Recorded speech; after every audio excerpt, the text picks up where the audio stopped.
Bienvenidos a Regreso a Casa, soy Marcos Groday y este es uno de nuestros episodios especiales del Regreso a Casa desde Inglaterra. Nos encontramos acá grabando historias de conversión en el Oratorio Brompton. Estamos en un área transitada de Londres, de vez en cuando escucharán a nuestro alrededor el ruido de la calle, el ruido de los obreros afuera, pero nos encontramos en un lugar muy espiritual aquí en esta biblioteca, en el pequeño oratorio. El invitado de este episodio es el señor Michael Ackerman. Michael, bienvenido al Regreso a Casa. Gracias, Marcus. Antes que no cuentes tu historia, supongo que si retrocediésemos un buen número de años, nunca te hubieras imaginado que ibas a contar tu historia en la televisión católica. Muy cierto, muy cierto. Entonces, si me lo permites, me gustaría invitarte a que nos hables acerca de tu crianza espiritual. Por supuesto, gracias, Marcus. Bien, si retrocedemos hasta el principio, yo nací dentro de una familia anglicana, una familia perteneciente a la Iglesia de Inglaterra. Cuando yo nací hubo tres pequeños factores que posiblemente nos hayan dado indicios de que algún día yo había de volverme católico. Les voy a contar cuáles fueron. Primero que nada, yo nací el 18 de enero. En el antiguo calendario, en el calendario tradicional que estaba vigente en aquel entonces, era la festividad de la Cátedra de San Pedro en Roma. Ese fue el primero. El segundo, la partera era la irlandesa. Así que, aunque no lo puedo asegurar con certeza, es muy posible que una católica me trajera al mundo. El tercer factor fue que yo recibí el nombre de Michael. Yo no me di cuenta cuando era niño, pero no pude haber tenido un santo patrón más poderoso. Pero como dices, pasaron muchos años antes de que yo me diese cuenta de eso. Así que me crié dentro de un hogar sólido perteneciente a la iglesia anglicana. Mi madre enseñaba en la escuela dominical cuando era joven. Mi padre estaba en el coro de la iglesia local. Así que yo aprendí acerca de Dios y de Jesús y del Calvario. De hecho, mi madre siempre se ponía muy triste en el Viernes Santo, casi al punto de llorar, lo cual yo todavía recuerdo. Para Navidad siempre teníamos un pesebre en la casa. La iglesia era algo presente y nosotros íbamos con bastante frecuencia a esta. Yo seguí los pasos de mi padre y de niño canté en el coro y después fui monaguillo, pero era la iglesia baja. A mis padres no le gustaban las campanas ni el incienso. No se sentían cómodos con la iglesia alta anglicana y ni siquiera mencionaban a la iglesia católica. Yo me crié durante los años de la guerra y luego los años de la guerra terminaron y mi época escolar terminó y empecé a trabajar. Empecé a trabajar en ventas y administración. Inicialmente fue en la industria del turismo y después en el rubro de las imprentas y también en la industria de los plásticos. Brevemente trabajé en la industria de los plásticos, pero la mayoría del trabajo durante mi vida ha sido en el rubro de las imprentas. Y durante esos años de trabajo viajé bastante. Tuve un estilo de vida bastante materialista. Viajaba por todo el país. Había mucho entretenimiento de clientes de negocios y visitas a clientes. Y durante aquel periodo desarrollé lo que yo llamo una conciencia de conveniencia. Porque a pesar de mi niñez, una vez que yo me marché de casa y empecé a trabajar, verdaderamente no pensaba mucho en Dios o en la iglesia. Había aprendido los 10 mandamientos, pero no los recordaba. No eran algo necesario ni conveniente. Yo tenía una conciencia de conveniencia, como suelo llamarle. Me interesé mucho en la astrología y compré un libro titulado ¿Cómo aprender astrología por tu propia cuenta? Lo leí y después compré otro libro. Y me interesé más y compré otros libros. Y después compré un efemérides, lo cual es un calendario astronómico que predice las posiciones de los planetas y las estrellas. Y después de haber hecho todo eso, aprendí que yo podía reunir datos de nacimientos y elaborar un horóscopo personal para las personas. Por supuesto, había mucha demanda por mis servicios. La gente solía venir y pedirme que yo elaborase sus horóscopos. Así que no se trataba solamente de un pasatiempo, sino también de una buena herramienta social. Y no fue sino hasta muchos años después, cuando me volví católico, que por supuesto me di cuenta de cuán malo eso era y por supuesto tuve que destruir esos libros. El catecismo de la Iglesia Católica es muy explícito sobre este punto. El párrafo 21:16, el cual conozco muy bien. Claramente. Acerca de la adivinación, eso incluye la astrología y todas las demás formas de predicción y clarividencia y todo ese tipo de cosas. ¿Cuándo solías tener una conciencia de conveniencia? Claro que sí, claro que sí. Cuando yo tenía una conciencia de conveniencia, eso no me solía molestar. Como ya he mencionado, yo lo consideraba una ventaja social, un pasatiempo. La otra cosa que sucedió durante aquel periodo, esto fue en la industria de las imprentas, obtuve una promoción y recibí más responsabilidad. En aquel punto en particular al que me refiero, yo era el director de ventas en Londres de una empresa pública. Los talleres de impresión estaban bastante lejos de Londres, en Carlisle, así que eso nuevamente exigía viajar bastante. Pero un número de los clientes que teníamos habían hecho contratos con nosotros para revistas pornográficas. Así que me encontré teniendo que lidiar con clientes que publicaban esas revistas. No estábamos involucrados en la publicación de estos o su venta. No obstante, como imprenta, éramos un eslabón importante en la cadena de producción y distribución. Pero nuevamente, eso no me molestaba. En aquel momento en mi vida, la conciencia de conveniencia se volvió a activar. Y hasta donde yo lo consideraba, simplemente se trataba de una oferta que satisfacía una demanda. De todas formas, las fotografías eran artísticas, ¿cierto? Y no fui capaz de ver más allá de eso y ver la corrupción y la perversión más allá de eso. Así que ese fue mi trabajo y lo fue durante muchos años. En aquel momento de mi vida, conocí a la mujer que ahora es mi esposa, Rita. Para mí ese fue un momento clave muy significativo porque Rita era católica de nacimiento, de Irlanda, y ella tomaba muy en serio su fe. Ella nunca faltaba a la misa, así que yo solía llevarla a misa y me quedaba sentado en el carro afuera leyendo el periódico dominical. Si yo tenía alguna pregunta, por supuesto que ella solía responderla, pero de manera muy amable. Ella tenía una hermosa naturaleza compasiva y tranquila, muchas cualidades que yo admiraba, y empecé a darme cuenta que tenía una fuerza interior, una fe profunda. Así que empecé a sentir un poquito de curiosidad. Empecé a ir con ella a misa. Para mí eso fue muy significativo porque ocurrieron dos cosas. La primera, desde una etapa muy temprana, antes de empezar un periodo de instrucción, el cual ocurrió muy poco después. Pero cuando estaba en la misa, ante la presencia del Santísimo Sacramento, y en otras ocasiones, cuando tal vez había la exposición del Santísimo Sacramento, recibí el don de creer en la presencia real.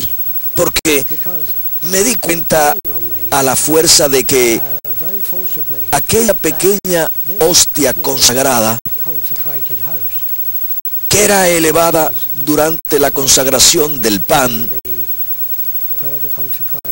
y que era distribuida durante la Sagrada Comunión o colocada en el ostensorio para la exposición, que si esa pequeña hostia blanca no era el cuerpo, sangre, alma y divinidad de nuestro Santísimo Señor, sino se trataba de la segunda persona de la Santísima Trinidad, entonces todo era un engaño. Y claramente no lo era. Así que ese fue un don que Dios me concedió en aquel entonces.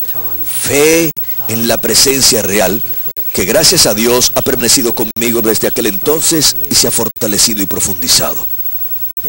El otro factor verdaderamente significativo para mí en aquellos días fue después de haber recibido instrucción y por supuesto justo antes de haber sido recibido en la iglesia, lo cual de hecho ocurrió el 9 de marzo de 1977, la festividad de San Francisco de Roma. La otra cosa fue la confesión, el sacramento de la penitencia.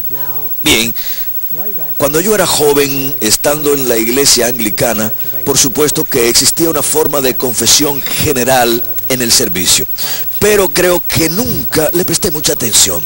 Con certeza no pensaba sobre el tema. Uno es capaz de recitar las palabras sin pensar en ellas. Precisamente, eso es exactamente cierto. Pero haberme preparado y después tenido que ingresar al confesionario y arrodillarme ante el sacerdote y Cristo presente en la persona del sacerdote y efectivamente confesar mis pecados, habiendo examinado mi conciencia de antemano y haber pasado los mandamientos de Dios, los mandamientos de la iglesia, y luego tenido que describir mis faltas y mis fallas, fue una experiencia muy saludable. Y es interesante que eso tuvo eso me recuerda a otro momento que para mí es muy importante, lo cual no es ajeno a mi experiencia de aquella primera confesión y de mis confesiones posteriores. Voy a saltar un poquito, pero en 1989 fuimos a Loveberg, en el noroeste de Irlanda. Es un pequeño lago en donde hay una isla en el centro del lago que se llama el Purgatorio de San Patricio. He visto una foto de ese lugar. En donde se dice que San Patricio fue y pasó cierto tiempo en una cueva ahí. Bien, hubo un peregrinaje de 3 días a Loveberg. Cualquier persona podía participar. Muchas personas lo hacen año tras año. Nosotros solamente fuimos en aquella ocasión. Y hubo un ayuno de 3 días. Y cuando uno llegaba a la isla, uno debía quitarse los zapatos. Muchas de las devociones y de las estaciones, como las llamaban, los ejercicios de penitencia, se llevaban a cabo al aire libre, sobre terreno muy pedregoso.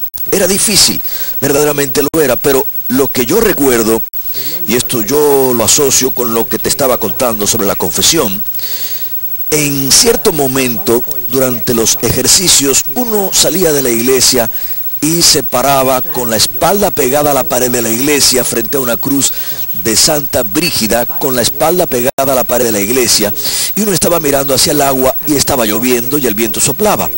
Fue durante junio, pero ese clima provenía del Atlántico. Llovía y soplaba el viento, y uno estaba ahí parado y habían personas que estaban esperando en la línea para tomar su turno, pero cada una de las personas se paraba con la espalda pegada a la pared de la iglesia y uno extendía los brazos así y uno decía: renuncio al mundo, a la carne y al diablo. Y uno hacía eso 3 veces. Fue una experiencia muy intensa. Como ya dije, verdaderamente yo lo asocio con la confesión.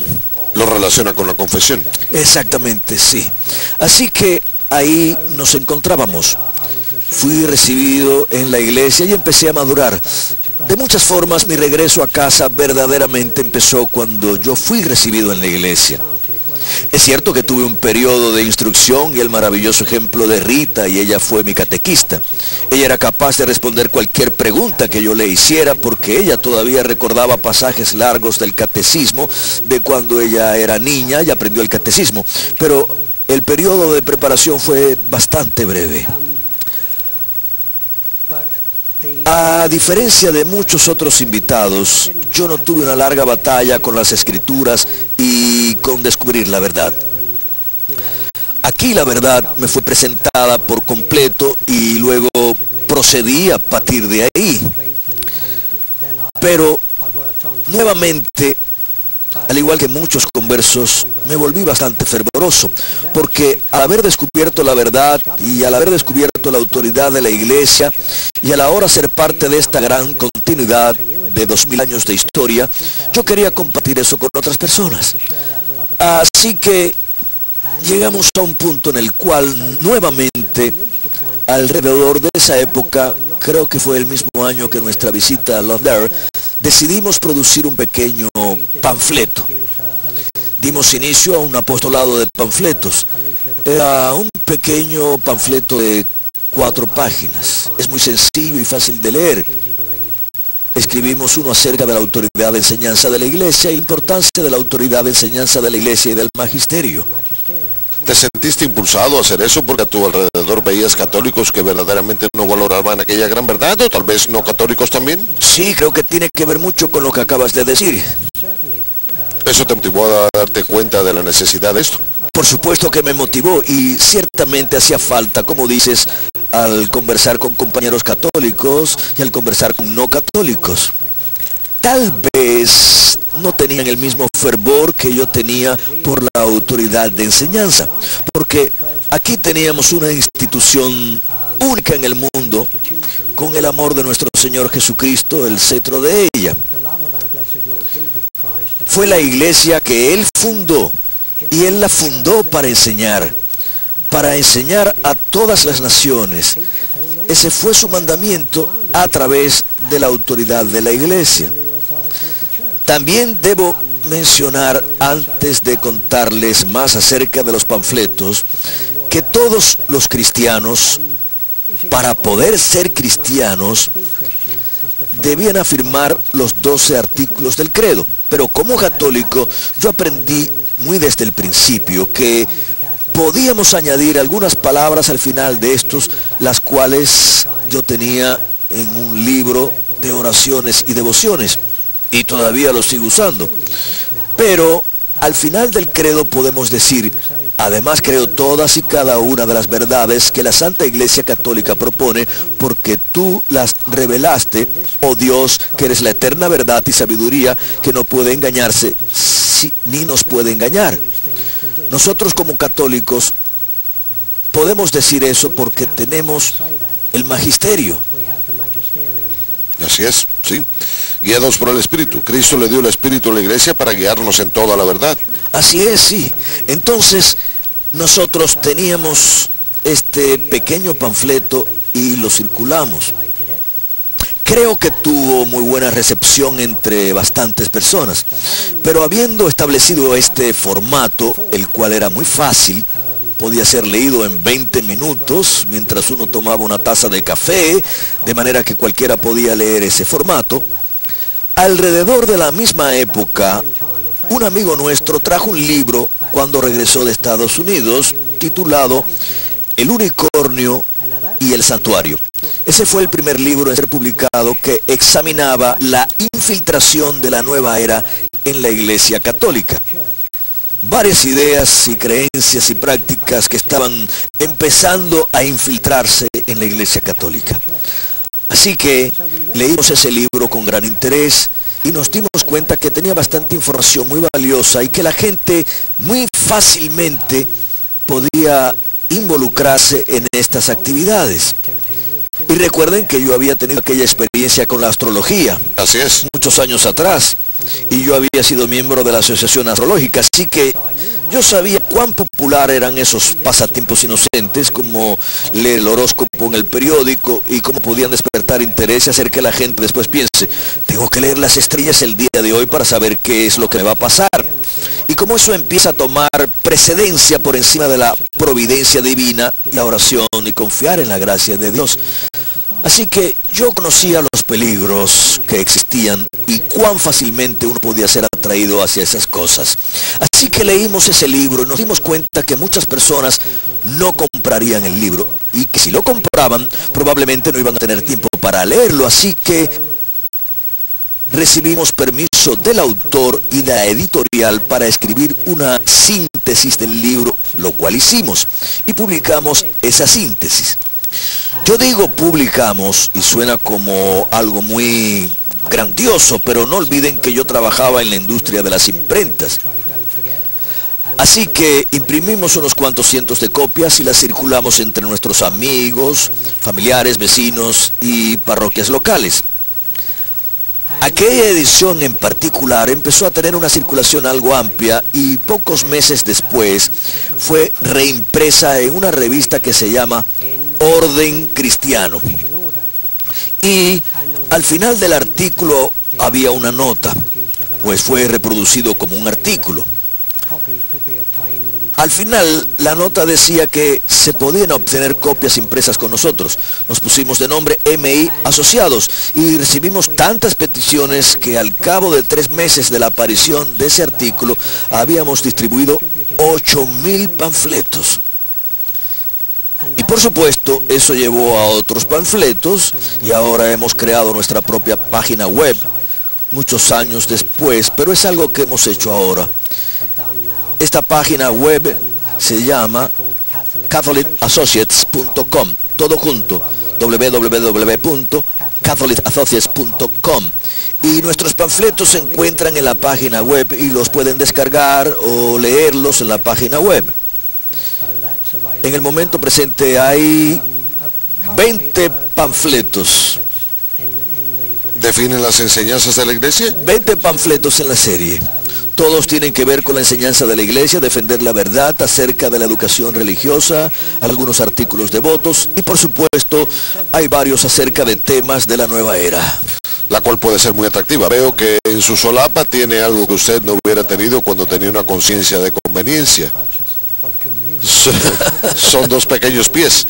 Así es, se les llama pies preciosos. Cierto. Son del tamaño de los pies de un bebé no nacido de alrededor de 10 semanas. ¿Eso también fue parte de su propia conversión? Lo fue, sí, y ayuda mucho a romper el hielo. Muchas personas me han dicho, tal vez en la parada de autobús o en el supermercado, eso que tiene puesto es muy interesante. ¿Qué es? Así que yo les cuento. Y ciertamente ha sido parte de mi propia experiencia de conversión, porque en el año 2000, el año del jubileo, Rita y yo decidimos hacer un peregrinaje a Italia. Y fuimos a Padua y Loreto y a Roma. Fue un peregrinaje maravilloso. Y cuando regresamos, sentimos que verdaderamente teníamos que hacer algo. Un poco más que nuestras devociones usuales y la misa y los sacramentos. Necesitábamos hacer algo más para continuar la labor que habíamos iniciado. Así que, por casualidad, Rita leyó en uno de los periódicos católicos que un sacerdote iba a visitar Londres, el monseñor Philip Riley, para hablar acerca de los ayudantes de los bebés preciosos de Dios. Se trataba de un apostolado que él había fundado en Estados Unidos. Así que fuimos a esa reunión y él nos habló acerca de su apostolado pro vida, de las vigilias de oración pacíficas afuera de los centros de abortos en Estados Unidos. Solían tener consejeros en las aceras, sin entrometerse, sin confrontar. Eran consejeros en las aceras para hablarles a las jovencitas que iban a los centros de abortos, simplemente para ofrecerles un panfleto, ofrecerles la oportunidad de hablar durante unos cuantos minutos, pero en realidad para informarles que existían personas a quienes les importaba lo que ellas iban a hacer y quienes querían ofrecerles ayuda y apoyo y a menudo ayuda práctica si era necesario. Y muchas de las jovencitas que van a esos centros de aborto van porque no tienen ninguna opción. No se trata de un asunto pro decisión. Ellas no tienen ninguna opción. Tal vez estén a punto de perder su hogar, o sus padres no las apoyan, o tal vez el novio ha desaparecido. Tal vez van a perder su trabajo. Muchas de ellas tienen miedo y se sienten solas e infelices por lo que van a hacer. Así que es un apostolado muy importante. Sin embargo, nos involucramos con ellas porque descubrimos que hay uno de esos centros no muy lejos de donde vivimos. Y cada sábado por la mañana hay grupos de oración afuera de ese centro de abortos en particular y los consejeros realizan su labor ahí.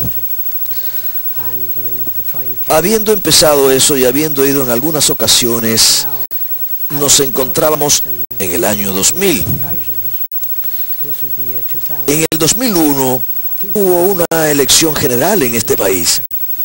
En febrero de ese año nos enteramos que la Alianza Provida, la cual se había formado en 1996 como partido político, como lo era en aquel entonces la Alianza Provida, iba a lanzar candidatos en la elección general. Siendo realistas, no tenían prospectos de ganar, pero por lo menos tenían el prospecto de incluir este tema tan importante como lo es el aborto en la agenda política. Así que nos pusimos en contacto con la Alianza Provida y les dijimos, si ustedes tienen un candidato en esta área, nos gustaría apoyarlos. Ellos nos respondieron, no tenemos candidato. ¿A usted le gustaría hacerlo? Lo cual nunca me había pasado por la cabeza en aquel entonces. Ni Rita ni yo jamás habíamos estado involucrados en temas de política, en ningún partido político, ni en la política local, ni nada parecido. Al ser católicos concienzudos, habíamos ejercido el derecho al voto como toda persona debe hacerlo. Pero para hacer corto el cuento, acepté postular. Fui seleccionado como candidato y postulé en el distrito electoral de Enfield North. Y lo bonito de haber hecho eso fue no tanto haber tenido la oportunidad, obviamente, de hablar con la gente durante la campaña. Y efectivamente, cuando declaran los resultados, a uno le permiten tener un par de minutos en el micrófono. Así que nuevamente existía la oportunidad de hablar. Pero lo importante fue que en el sistema político británico, uno puede enviar a través de la oficina de correos del Correo Real un artículo de material político. La notificación de elección de cada candidato gratis a cada vivienda dentro del distrito electoral. En nuestro distrito electoral teníamos 46,000 hogares. Entonces fue posible. Nos fue posible recaudar los fondos requeridos para imprimir 46,000 panfletos.